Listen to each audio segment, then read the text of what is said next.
नमस्कार। Guiding growth empowering prosperity में hybrid fund category की सीरीज में एक नए फंड कैटेगरी जिसका नाम है डायनेमिक फंड कैटेगरी या डायनेमिक फंड। इस कैटेगरी को लेकर हम आपके साथ हाजिर हैं और जैसा नाम है डायनेमिक फंड कैटेगरी, इसको हम बैलेंस एडवांटेज फंड कैटेगरी भी बोलते हैं। जैसा डायनेमिक नाम है हमने वैसा बताया आप, इसका मतलब है कि इक्विटी और डेट के लेवल को डायनेमिकली मैनेज की जाती है। डायनेमिकली मैनेज करने का मतलब है कि इक्विटी और डेट के लेवल को बढ़ाया और घटाया जा सकता है।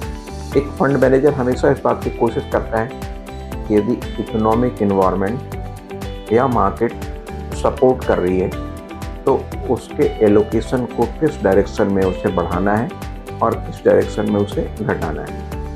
जनरली दो तरीके के एसेट क्लास में, इक्विटी और डेट कैटेगरी के एसेट क्लास में, जो कि इस कैटेगरी के बेसिक कंस्ट्रेंट्स होते हैं, उस मार्केट एनवायरनमेंट के ऊपर बढ़ाना और घटाना या डायनेमिकली मैनेज करना इस फंड की एक बहुत ही खूबी होती है। और इस डायनेमिकली मैनेजमेंट से फंड मैनेजर हमेशा इस बात को इंश्योर करते हैं कि उनको इस एनवायरनमेंट से एक ऐसे रिटर्न निकाली जाए जो उनके ऐसे डायनेमिकली मैनेजमेंट को, उनके इन्वेस्टर के फ़ायदा पहुंचा सके। तो यदि आप अपने पैसे को डायनेमिकली एक ऐसे सिनेरियो में इन्वेस्ट करना चाहते हैं कि जब इक्विटी का टाइम हो आपका पैसा इक्विटी में भी लग जाए, जब डेट का टाइम हो तो आपका पैसा डेट की तरफ भी चला जाए, तो आपके लिए डायनेमिक हाइब्रिड फंड या बैलेंस एडवांटेज फंड का चुनाव करना सही हो सकता है। लेकिन क्योंकि ये फंड डायनेमिकली एसेट क्लास को मूव करती हैं, इसलिए इसमें जो रिटर्न की उम्मीद है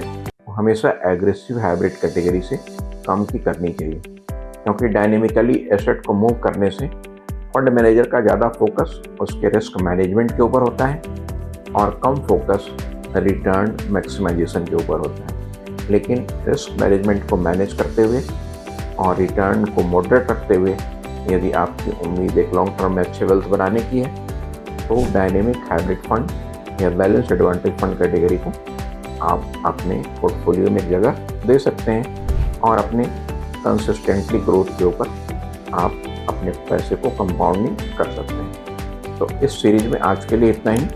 अगले सब सीरीज में ऑफ हाइब्रिड फंड हम फिर से आपसे मुखातिब होंगे। तब तक के लिए धन्यवाद। Thank you so much. Mutual fund investments are subject to market risks. Read all scheme related documents carefully.